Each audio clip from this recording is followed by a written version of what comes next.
TRS Congress మధ్య మాటల యుద్ధం కొనసాగుతోంది. రాహుల్ గాంధీపై కేటీఆర్ చేసిన వ్యాఖ్యలకు కాంగ్రెస్ నేతలు కౌంటర్ ఇచ్చారు.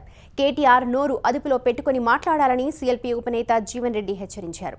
మంత్రి కేటీఆర్ జీవన్ రెడ్డి మధ్య మాటల యుద్ధాన్ని ఒకసారి చూద్దాం. నేను బచ్చగానే కావచ్చు, నేను మాట్లాడుతున్నా, మరి ఇలా ఆ బచ్చగాళ్ళే కదా ఈ విద్యార్థులు కదా తెలంగాణను సాధించింది అని అడుగుతా ఉన్నా. బచ్చ మాట్లాడితే సమాధానం చెప్పే సత్తా లేకపోతే ఈ మాటలు మాట్లాడతారు బచ్చా. మరి మీరు రాహుల్ గాంధీ నేను బచ్చా అయితే నేను లగ్గవనే చేసుకున్నా. ఇప్పుడు నేను లగ్గం చేసుకున్నా, నాకు 2 పిల్లలున్నారు. మరి మీరు రాహుల్ గాంధీ సంగతి ఆయన బచ్చ కాదా? కేటీఆర్ గారు తనకు తాను రాహుల్ గాంధీ గారితో పోల్చుకోవటం ఆశ్చర్యాన్ని కలిగిస్తుంది. ఇవాళ గాంధీ గారి కుటుంబం ఏదైతుందో త్యాగాలకు నిలయంగా భావిస్తాం మనం అని చెప్పి అంటున్నాను. నువ్వు తెలంగాణ గురించి మాకు చెప్పడం వాళ్ళ నిజంగా గురువింద గింజ వైనాన్ని తెలియజేస్తూ చెప్పి అంటున్నా. ఏమైనా మీరు 3 సంవత్సరాలైంది అధికారానికి వచ్చి, మీరు ఎన్డీఏ పంచన చేరిండ్రు. వీళ్ళ ఆంధ్రప్రదేశ్ పునర్విభజన చట్టంలో పేర్కొన్నట్టు ఒక అంశాలు మీరు ఏ మేరకు సాధించగలిగిందని చెప్పి అంటున్నాను. ఇవాళ ఆనాడు యూపీఏ ప్రభుత్వం మంజూరు చేసిన ఐటీఐఆర్ ప్రాజెక్ట్ ఏమైందే?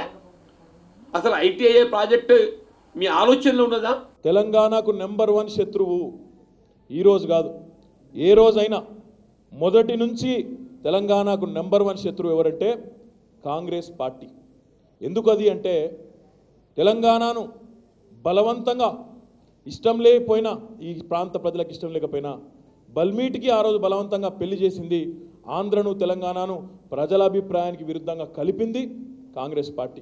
తెలంగాణ ఇచ్చినాం, ఏంది మీరు ఇచ్చింది? మీరు ఇయ్యక తప్పని పరిస్థితి తెచ్చింది తెలంగాణ పౌర సమాజం.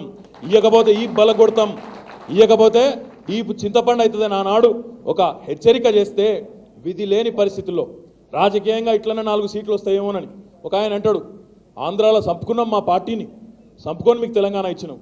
ఎప్పుడో చచ్చిపోయింది నీ పార్టీ. చచ్చిపోయి పుచ్చిపోయిన తర్వాత దిక్కులేక ఆఖరికి ఇటు ఇస్తేనన్న 4 సీట్లు వస్తాయేమో అనే ఆలోచన తప్ప ఏనాడు తెలంగాణ ప్రజల మీద ఆ పార్టీకి ప్రేమ లేదు.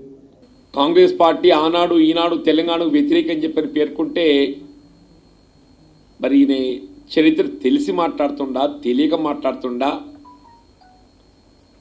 అసలు నిజమైన తెలంగాణ ద్రోహులు ఎవరా అని చెప్పానంటే ఇవాళ కేసీఆర్ ప్రభుత్వం, కేసీఆర్ కేటీఆర్ అని చెప్పక తప్పదని చెప్పంటున్నా. ఇప్పటికైనా కేటీఆర్ నువ్వు కాంగ్రెస్ గురించి కాదు, ముందు నీ గురించి నువ్వు ఆలోచన చేసుకో, నీ పార్టీ గురించి నువ్వు ఆలోచన చేసుకో. ఇలా కాంగ్రెస్ పార్టీ తెలంగాణ కన్న తల్లి లాంటిది అని చెప్పంటున్నా. త్యాగాలతోని తెలంగాణ రాష్ట్రాన్ని ఏర్పాటు చేసినట్టు ఒక చరిత్ర కాంగ్రెస్ పార్టీకి సోనియా గాంధీ గారికి దక్కుతుందని చెప్పంటున్నా. చరిత్ర మరిచి మాట్లాడటం కాదు, కాస్త నోరు అదుపులో పెట్టుకొని మాట్లాడాలని చెప్పని హెచ్చరిస్తున్నా.